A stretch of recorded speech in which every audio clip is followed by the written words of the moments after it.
कोमल राजपूत, नहीं मिला इंसाफ तो कर लूंगी मुख्यमंत्री के दरबार में आत्मदाह। आपको बताते चलें कि जनपद उन्नाव की कोमल राजपूत निवासी मिट्टू खेड़ा की शादी राम कुमार ग्राम इधनी मऊ तहसील सफीपुर निवासी के साथ 2020 में हुई थी, जिसमें कोमल राजपूत का पति लगातार दहेज के लिए प्रताड़ित करता रहता था और मारता पीटता था, जिसके कारण एक दिन ज़्यादा मारा और कोमल राजपूत वहीं पर बेहोश हो गई, जिसके उसके घर वालों ने अपने घर उठाकर ले गए। फिर पुलिस में तहरीर दी, जिसका कोई भी रिस्पांस नहीं मिला।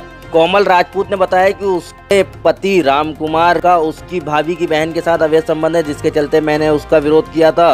वह मुझको प्रताड़ित करने लगा, जान से मारने की धमकी दी, कभी कभी तो पीटते पीटते हथमना कर देता था, जिसकी शिकायत मैंने थाना सफीपुर में की और एसपी साहब के यहाँ भी की। जब कहीं से भी मेरी पुकार नहीं सुनी गई और अदालत में मुकदमा भी दायर किया गया, वहाँ से भी उसको न्याय नहीं मिला, तो उसने 17 दिसंबर को अपनी केस की तारीख पर अदालत में आई हुई थी और निराला उद्यान में पहुंचकर उसने आत्महत्या करने के लिए जहर का इस्तेमाल किया, जिसे प्रशासन ने बचाया। अफरा तफरी का माहौल बन गया। कोमल का पति आज भी कानून की धज्जियां उड़ाता घूम रहा है। उसने एक मंदिर में दूसरा विवाह भी रचा लिया है उपरोक्त महिला के साथ। ABL 24 न्यूज से संवाददाता पिंटू शुक्ला की खास रिपोर्ट। मेरा नाम कोमल है। मैं यूपी में उन्नाव की तहसील सफीपुर थाना 84 के मिट्टू खेड़ा गाँव की रहने वाली हूँ।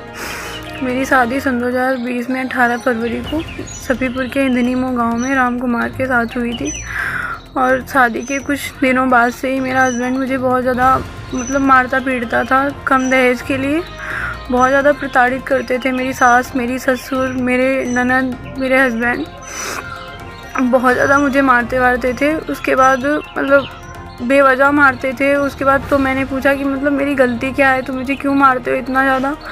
बोल रहे थे कि मैं दहेज कम है अपने मायके से और दहेज मंगवाओ, नहीं तो मैं तुम्हें जान से मार दूंगा और मुझे कुछ नहीं होगा। तो उसके बाद फिर मुझे थोड़े दिनों के बाद मुझे पता चला मेरे हस्बैंड के अफेयर उसकी भाभी की बहन के साथ चल रहे हैं, इसीलिए वो मुझे बहुत ज़्यादा मारता पीटता था। सोचता था इसे यहाँ से भगा दूँ, उसके बाद दूसरी शादी वगैरह करने के लिए कह रहा था। तो मुझे बहुत ज़्यादा मारा वारा। फिर मैं थाने में गई, वहाँ पे मैंने कंप्लेन वगैरह की। मेरी वहाँ पे कोई सुनवाई नहीं हुई। वहाँ के लोग सारे उनसे मिले हुए थे।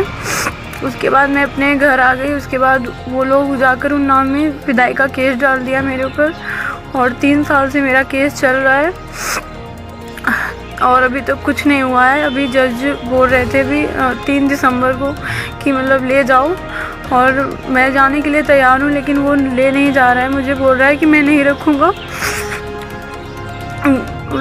और मैं बहुत ज़्यादा परेशान हूँ। और अभी मुझे पता चला कि 8 महीने पहले वो अपनी भाभी की बहन के साथ, जिसके साथ उसका अफेयर था, उसको घर पे 8 महीने से रख रहा है। जब मुझे पता चला था तो मैं नवंबर में गई थी वहाँ, तो मुझे धक्के मार के फिर से घर से बाहर निकाल दिया और मैं फिर से CO ऑफिस उन्नाव गई, कंप्लेन की, वहाँ से भी कुछ नहीं हुआ।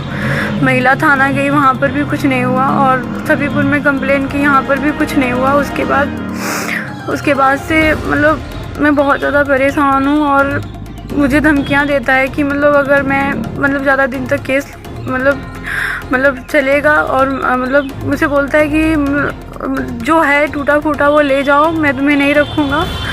और मुझे धमकियाँ देता है कि मेरा वकील बहुत अच्छा है, बहुत दबंग है, मेरी तरफ बहुत सारे लोग कहने वाले हैं और मेरे बहुत सारे दोस्त हैं वो बहुत ज़्यादा दबंग हैं, और मैं तुम्हें रास्ते में अगर जाओगी तो मैं तुम्हें मरवा दूँगा जान से। और मुझे अगर कहीं भी कुछ भी होता है तो मेरी फैमिली को या मुझे, तो इसके ज़िम्मेदार मेरा हस्बैंड राम कुमार होगा और उसका पिता राम खिलावन होगा और मेरी जिठानी का पिता राम सिंह होगा, मेरी जिठानी मीरा होगी, जेठ और संजय होगा। अगर मुझे कुछ भी कहीं पे होता है, और मैं बहुत ज़्यादा परेशान आ चुकी हूँ इन सब झमेलों से। मुझे इन सब से छुटकारा चाहिए। मुझे योगी जी से हाथ जोड़कर निवेदन है कि प्लीज़ मेरी मदद करें, मुझे इंसाफ दिलवाएं। और मैं बहुत परेशान आ चुकी हूँ, नहीं तो मैं योगी जी के दरबार में आकर आत्महत्या कर लूँगी। प्लीज़ मेरी मदद करें, मुझे और कुछ नहीं, बस इतना ही कहना है। ABL 24 न्यूज़, सच दिखेगा। ABL 24 न्यूज़ को सब्सक्राइब करें, ताज़ा खबरों के लिए बेल आइकन को दबाएं।